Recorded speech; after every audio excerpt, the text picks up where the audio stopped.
घर बैठे संस्कृत की ऑनलाइन क्लास निःशुल्क प्राप्त करें आर्य संस्कृत एकेडमी पर। नमो नमः संस्कृत मित्राणि। इस वीडियो में हम सभी DSSB के TGT संस्कृत के अंतर्गत रघुवंशम का विस्तृत अध्ययन करेंगे। जैसा कि आप सभी जानते हैं कि रघुवंशम के प्रथम सर्ग के 1 से 25 श्लोक आपके सिलेबस में निर्धारित हैं। तो सर्वप्रथम हम रघुवंशम के बारे में थोड़ी जानकारी प्राप्त कर लेते हैं। तो जैसा कि आप सभी जानते हैं, रघुवंशम को किसने लिखा है? कालिदास ने। इसमें कुल सर्ग कितने हैं? 19 सर्ग हैं। कुमार संभवम में 17 सर्ग हैं, लेकिन रघुवंशम में 19 सर्ग हैं। अब बात आती है कि रघुवंशम का प्रथम सर्ग के 1 से 25 श्लोक हमारे सिलेबस पर निर्धारित हैं। तो उस सर्ग का नाम क्या है? तो नाम देखिए, प्रथम सर्ग का नाम है दिलीप वशिष्ठ आश्रम अभिगमनम। जिन छात्रों ने प्रथम सर्ग पढ़ा होगा उनको ज्ञात होगा कि इस सर्ग में राजा दिलीप वशिष्ठ ऋषि के आश्रम में आते हैं, इसीलिए इस सर्ग का क्या नाम है? दिलीप वशिष्ठ आश्रम अभिगमनम। प्रथम सर्ग में कुल कितने श्लोक हैं? तो कुल कितने श्लोक हैं? 95 यानी 95 श्लोक हैं। अब सभी श्लोकों में छंद कौन सा है? तो अंतिम श्लोक यानी प्रथम सर्ग के अंतिम श्लोक को छोड़कर सभी श्लोकों में अनुष्टुप छंद है। ये कुछ विशेष जानकारी है जो सभी प्रतियोगी परीक्षाओं में पूछा जा सकता है। तो कुल कितने श्लोक हैं? 95, और अंतिम श्लोक को छोड़ करके सभी श्लोकों में अनुष्टुप छंद है। अब बात आती है कि अंतिम श्लोक में कौन सा छंद है। जैसे आप जानते हैं कि क्रियातार्जुनीयम के प्रथम सर्ग में लास्ट के 2 श्लोकों में दूसरा छंद है, शेष सभी में क्या है? वंशस्थ छंद है। तो वैसे रघुवंशम में भी अंतिम श्लोक को छोड़कर सभी श्लोकों में अनुष्टुप छंद है। अंतिम श्लोक में परहर्षणी छंद है। कौन सा छंद है? परहर्षणी छंद है। अनुष्टुप छंद में 8 वर्ण होते हैं। याद कर लीजिए, अनुष्टुप छंद में कितने वर्ण होते हैं? 8 वर्ण होते हैं। तो पूरे श्लोक में कितने वर्ण हो जाएंगे? 32। परहर्षणी छंद में 13 वर्ण होते हैं। कितने वर्ण होते हैं? 13। तो इस तरह से आपको वर्ण गिनने से भी पता चल जाएगा कि अनुष्टुप छंद है कि परहर्षणी छंद है, क्योंकि कई बार पेपर में रघुवंशम का कोई श्लोक की लाइन दे देता है और पूछ लेता है कि इसमें छंद कौन सा है। तो आपको पता चल गया कि अंतिम श्लोक को छोड़कर सभी श्लोकों में अनुष्टुप छंद है, तो बस आपके मन में रहेगा कि अनुष्टुप छंद ही है। अब आते हैं मंगलाचरण पर। वागर्थव्यू संपृक्तौ वाग अर्थ प्रतिपत्तये जगतः पितरौ वंदे पार्वती परमेश्वरौ। वागर्थव्यू संपृक्तौ वाग अर्थ प्रतिपत्तये जगतः पितरौ वंदे पार्वती परमेश्वरौ। ये मंगलाचरण है। तो कहते हैं वागर्थव्यू, वाक, यहाँ पे देखो वागर्थो प्लस व्यू है, तो यहाँ वाक है। वाग मतलब वाणी। वाक मतलब क्या होता है? वाणी। और वाणी का मतलब क्या है? शब्द। तो शब्द और अर्थ की भांति संपृक्तौ मतलब अच्छी तरह से मिले हुए, जगतः पितरौ, जगतः संसार के, जगतः में विभक्ति कौन सी है? क्योंकि कई बार DSSB जो है विभक्ति पूछ लेता है। तो जगतः में षष्ठी विभक्ति का एक वचन है।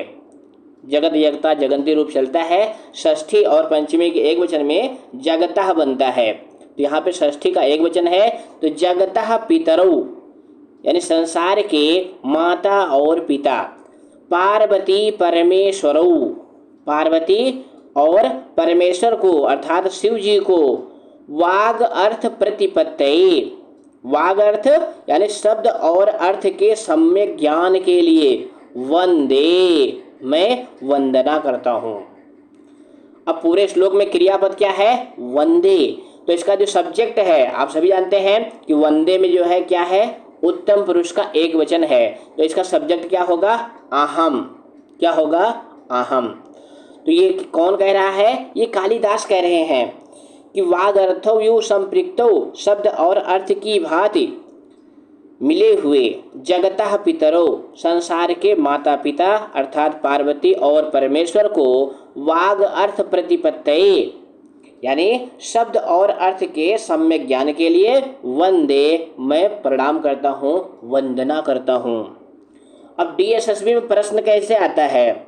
अभी हमने देखा कि मॉडल पेपर में उसमें पूछा गया था कि कालिदास पार्वती परमेश्वरों किमर्थम वंदे, क्यों प्रणाम कर रहे हैं?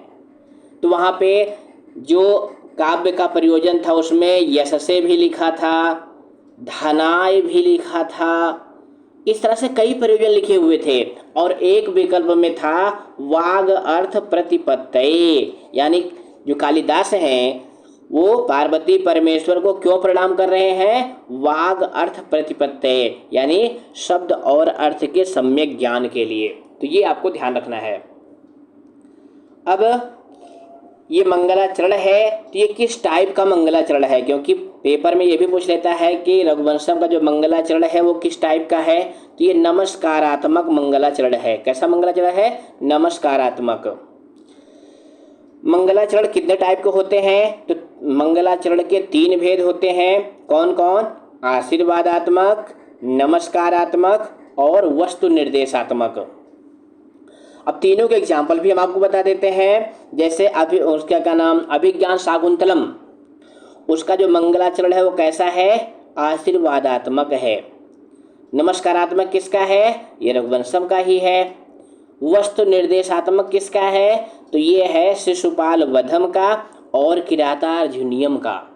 ध्यान रखिएगा हमारी बातों को बिल्कुल, कि आशीर्वादात्मक है अभिज्ञान शाकुंतलम का, नमस्कारात्मक है रघुवंशम का और वस्तु निर्देशात्मक है शिशुपाल वधम का और किरातार्जुनीयम का।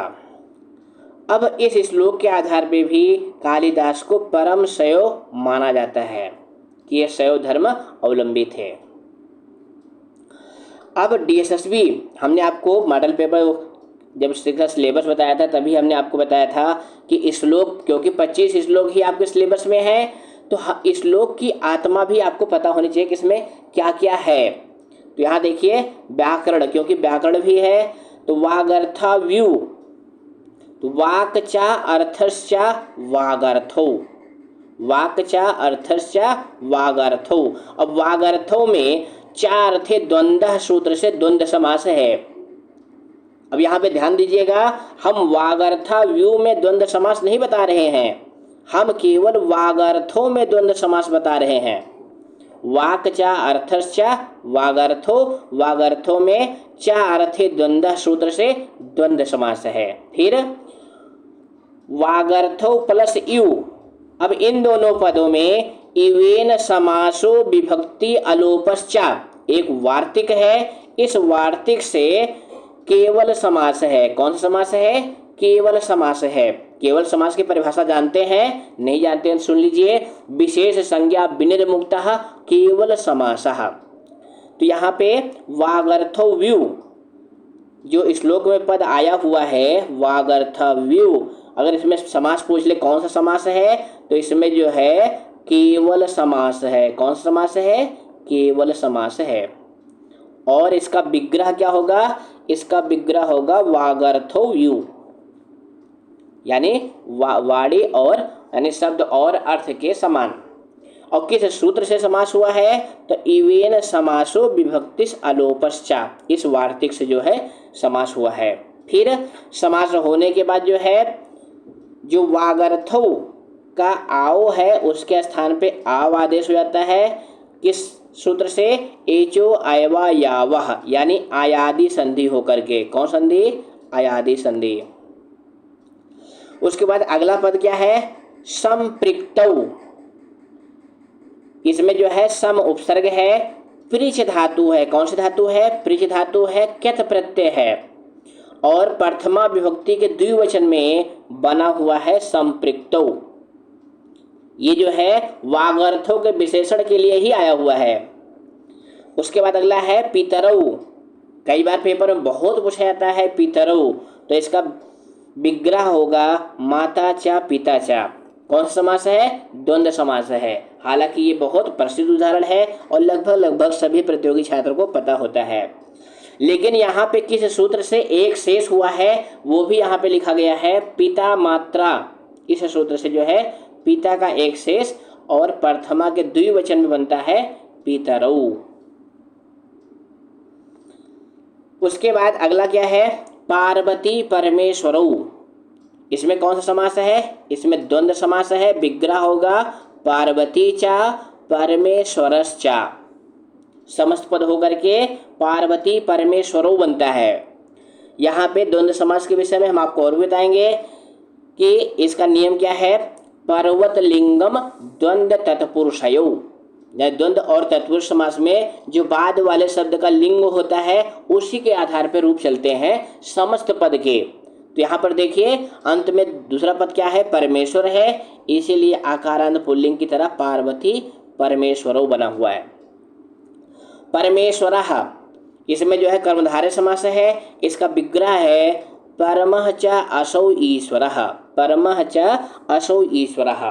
इस तरह से ये जो प्रथम श्लोक है, इस श्लोक के इतने व्याकरण हो गए। अब आते हैं थोड़ा छंद और अलंकार देख लेते हैं। तो इसमें छंद कौन सा है? तो अभी हमने वीडियो के प्रारंभ में ही बताया कि अंतिम श्लोक को छोड़ करके सभी श्लोकों में अनुष्टुप छंद है। तो इस श्लोक में भी कौन सा छंद है? अनुष्टुप छंद है। अब तो आँख मूंद के आप मार देंगे कि मंगलाचरण है तो कौन सा छंद है? अनुष्टुप छंद है।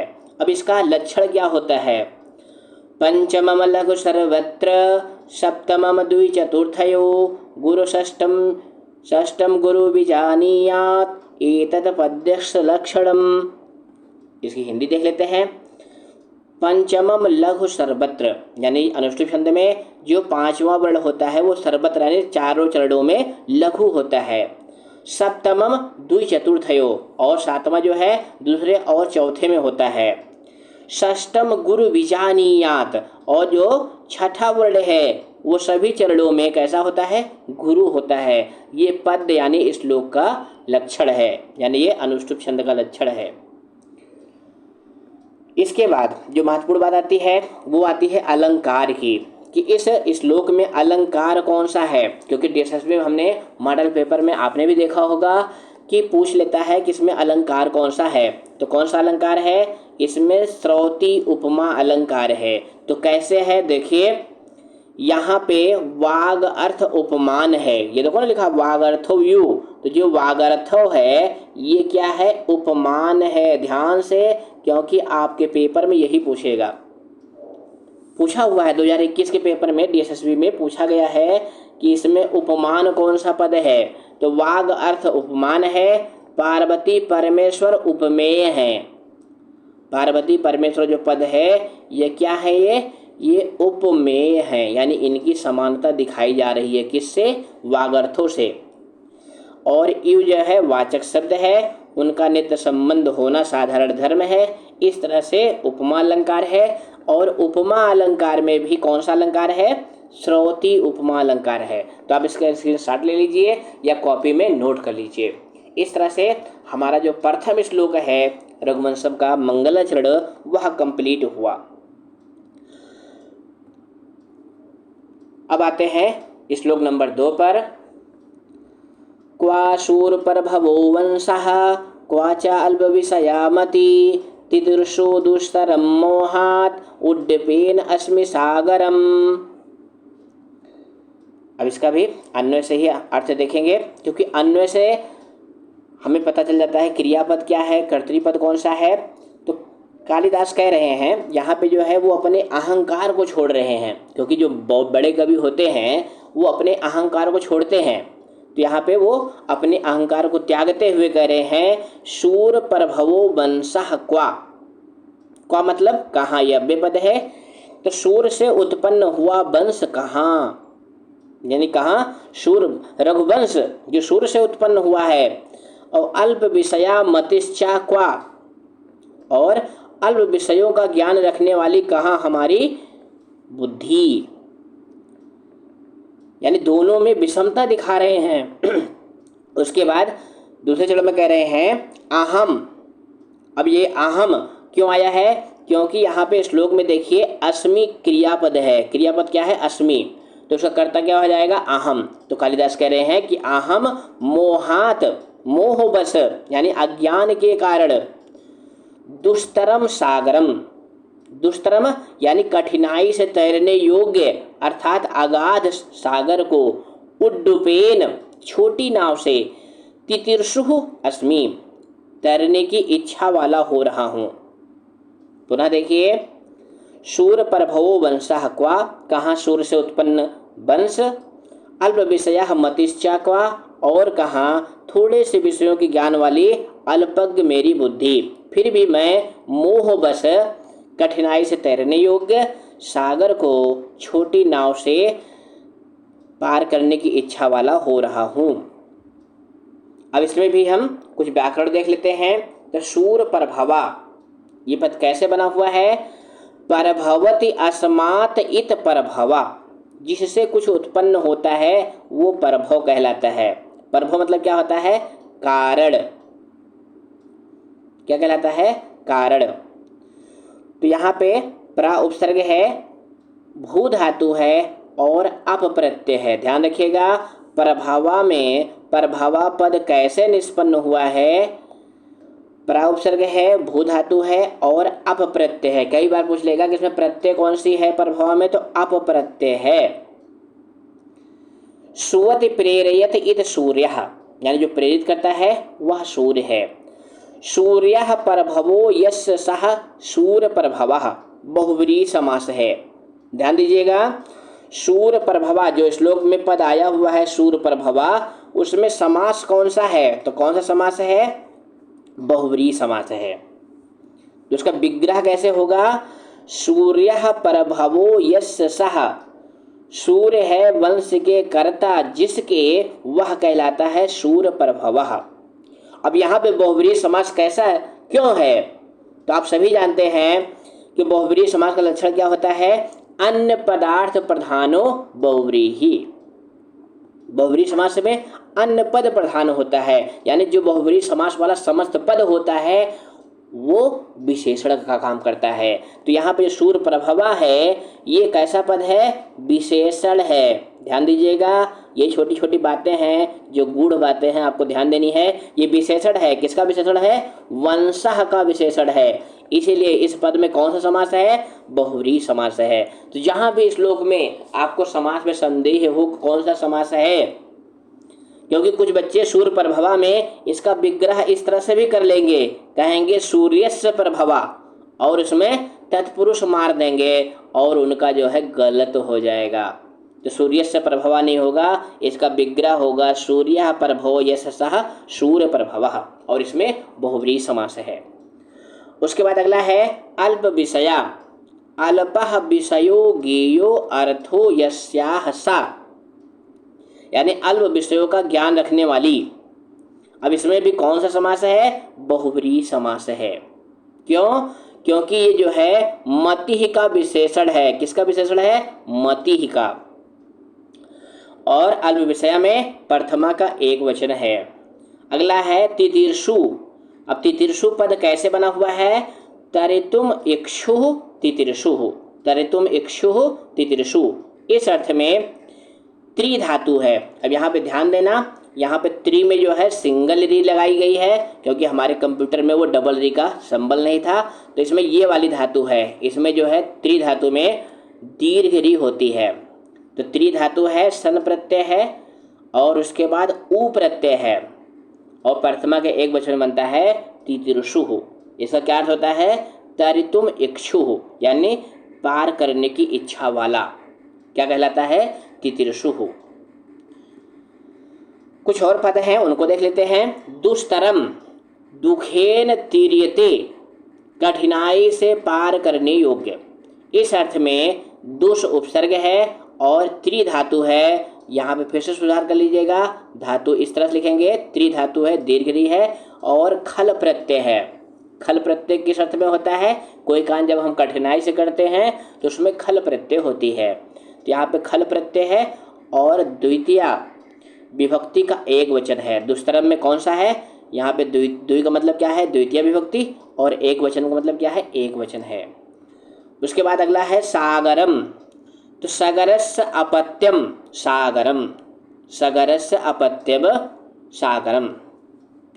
इस अर्थ में सगर शब्द से अड़ प्रत्यय होकर के सागर बनता है, और द्वितीय विभक्ति के एक वचन में सागरम पद जो है बना हुआ है। अगला है मोहात। मुह धातु में घाय प्रत्यय करके मोह बनता है, और पंचमी विभक्ति एक वचन में मोहात पद जो है बना हुआ है। अब बात आती है कि दूसरा जो श्लोक है इसमें अलंकार कौन सा है, क्योंकि ये हमने देखा कि ये DSSB के PGT में पूछा गया था। किसमें पूछा गया था? PGT में, क्योंकि TGT में तो ये अलंकार ही नहीं जो इसमें अलंकार है। तो इसमें कौन सा अलंकार है? इस लाइन में, दूसरी लाइन में अलंकार है निदर्शना अलंकार। आचार्य मम्मट ने इसमें निदर्शना अलंकार माना है। क्यों? क्योंकि यहाँ पे असंभव उपमान से औपम भाव गम्यमान है, और निदर्शना अलंकार का लक्षण क्या है? निदर्शना असंभवन वस्तु संबंध उपमा परिकल्पकः, ये निदर्शना अलंकार का लक्षण है। और तितिर्षु दुस्तरम मोहात उड्डपेन अस्मि सागरम, इसमें कौन सा अलंकार है? निदर्शना अलंकार है। प्यारे साथियों, हम आपको बताना चाहेंगे कि निदर्शना अलंकार, जो DSSB ने अलंकार का सिलेबस दिया है उसमें निदर्शना अलंकार नहीं है, लेकिन रघुवंशम के दूसरे श्लोक में है, तो ये भी पूछा जा सकता है, इसका आप ध्यान रखेंगे। अब आते हैं श्लोक नंबर 3 पर। मंदः कवि यसा प्रार्थी गमिष्याम उपहास्यताम प्रांशुलभ्ये फले लोभात उद्बाहुर्यु वामनः। इसका भी अनुवाद अन्य से देखेंगे। अभी पिछले श्लोक में कवि ने क्या कहा था अपने आप को कि कहाँ मेरी छोटी सी बुद्धि, थोड़े से विषय यानी अल्पज्ञ बुद्धि। अब यहाँ पे कवि कह रहे हैं मंदः सन, यानी मूढ़ होकर भी, मंद बुद्धि होकर भी, कवि ऐसा प्रार्थी, कवियों की कीर्ति को चाहने वाला मैं, कवियों की कीर्ति को चाहने वाला मैं कैसा हूँ? प्रांशुलभ्ये, प्रांशुलभ्य मतलब परगतः अंशु प्रांशु, परगतः मतलब अंशु माने कंधा होता है, तो प्रांशु माने क्या होगा? ऊंचे कंधे वाले पुरुष के, यानी जो फल ऊंचे कंधे वाले पुरुष प्राप्त कर सकते हैं उस फल को लोभात, लोभ के कारण, उद्बाहु भुजा को उठाए हुए, वामनः यु बौने के समान मैं, उपहास्यताम गमिष्यामि हंसी का पात्र बनूंगा। अब यहाँ भी कवि जो है अपने अहंकार का ही निस्तारण कर रहे हैं कि मैं जानता हूँ कि मैं अल्प बुद्धि वाला हूँ, मंद बुद्धि वाला हूँ, और कवियों की कीर्ति का प्रार्थी हूँ, यानी कवियों की कीर्ति को पाने की लालसा वाला हूँ। तो मेरा ये जो प्रयास है, ये मेरा प्रयास उसी तरह से है जैसे ऊंचे कंधे वाले व्यक्ति के द्वारा प्राप्त करने वाले फल को कोई बौना व्यक्ति ऊपर हाथ किए हुए प्राप्त करने की प्रयास कर रहा है, और वह हंसी का पात्र होगा। अब इस तीसरे श्लोक में भी जो व्याकरण है उसको देख लेते हैं। उद्बाहु, उद्बाहु में कौन सा समास है? अब इसमें देखो, उद्गता बाहु यस्य सा उद्बाहु। अब यस्य सा आने से ही पता चल गया इसमें बहुव्रीहि समास है। कौन समास है? बहुव्रीहि समास है। उद्बाहु का क्या अर्थ होता है? उठी हुई है भुजाएं जिसकी, वह होता है उद्बाहु। उद्गता माने क्या है? ऊपर की ओर की हुई, यानी कोई बौना है और ऊपर फल लगा हुआ है, उसको प्राप्त करने के लिए क्या करेगा? वो ऊपर हाथ करके बार बार छलांग लगाएगा, लेकिन प्राप्त नहीं कर पाएगा। अब उद्बाहु में विभक्ति कौन सी है? प्रथमा विभक्ति का एक वचन है।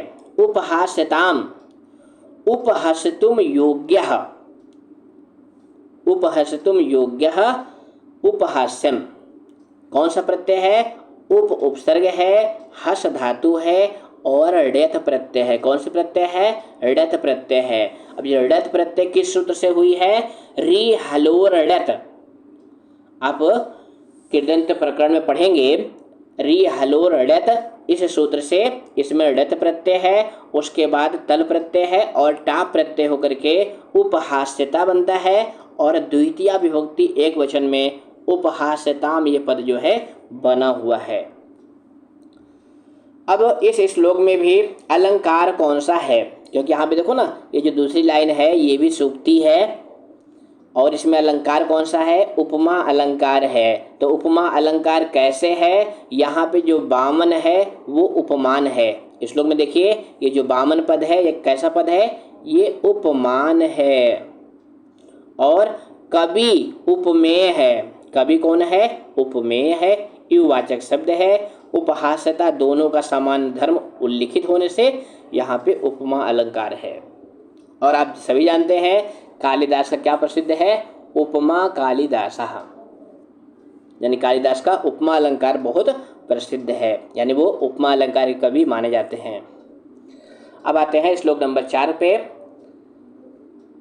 अथवा कृतवाग्द्वारे वंशे अस्मिन् पूर्वशूरभि मणो वज्र समुत्कीर्णे सूत्रस् एव अस्ति मे गतिः। अब यहाँ पे कालिदास जो कह रहे हैं कि मैं मूढ़ हूँ, बामन हूँ, फिर भी मैं ये प्रयास कर रहा हूँ, तो मैं ये प्रयास क्यों कर रहा हूँ उस बात को इस श्लोक में बता रहे हैं। अथवा, अथवा का मतलब क्या है कि मैं हंसी का पात्र बनूंगा फिर भी पूर्व शूरभी, वाल्मीकि आदि पूर्व कवियों ने कृतवाग द्वारे, रामायण आदि ग्रंथ के द्वारा अस्मिन रघुवंशे, इस रघुवंश में वज्र समुत्कीर्णे मणो सूत्रस् गति इव में गति अस्ति, यानी कालिदास कह रहे हैं कि इस रघुवंश के ऊपर महर्षि वाल्मीकि ने रामायण लिख दिया है, तो उन्होंने क्या कर दिया, हमारे लिए द्वार निर्मित कर दिया है। और द्वार कैसे बनाया हुआ है, जैसे मणौ, मणौ मतलब मणि में, वज्र समुत्कीर्णे, मणि भेदक सूची से जैसे किसी ने सुराख कर दिया है, तो वैसे महर्षि वाल्मीकि ने रामायण लिख करके हमारा काम आसान कर दिया है। अब मेरी जो गति है, यानी जो मेरी क्रिया है, वो किसकी तरह है, तो कह रहे हैं सूत्रस्य एव अस्ति मे गति। सूत्र मतलब धागे की तरह मेरी गति है, यानी जैसे मणि में सुराख होता है और उसमें धागे के द्वारा उसको पिरो करके माला बना दिया जाता है, उसी तरह से वाल्मीकि आदि ने रामायण ग्रंथ लिखा हुआ है। तो उसी आधार पे मैं उस धागे की तरह मैं रघुवंशम को लिखने जा रहा हूं। तो यहां पर क्या कह रहे हैं, सूत्रस गति यु में गति, धागे की तरह मेरी गति है। एक बार पुनः इसका अर्थ देखिए।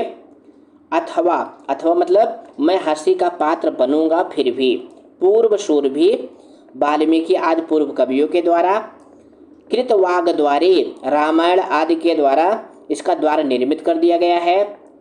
तो ये जो रघुवंश महाकाव्य है जिसको मैं लिखने जा रहा हूँ, ये वैसा हो गया जैसे वज्र समुत्कीर्णे मणौ, जैसे सूर्यवंश में मणि वेदक सूची से बिंद मणि में जैसे जो सूत्र होता है, यानी जो धागा पिरो जाता है, उसी तरह से मेरी बुद्धि भी अब रघुवंश नामक ग्रंथ का को लिखने के लिए तैयार है, यानी रघुवंश लिख सकती है, क्योंकि हमारा काम आसान हो गया है।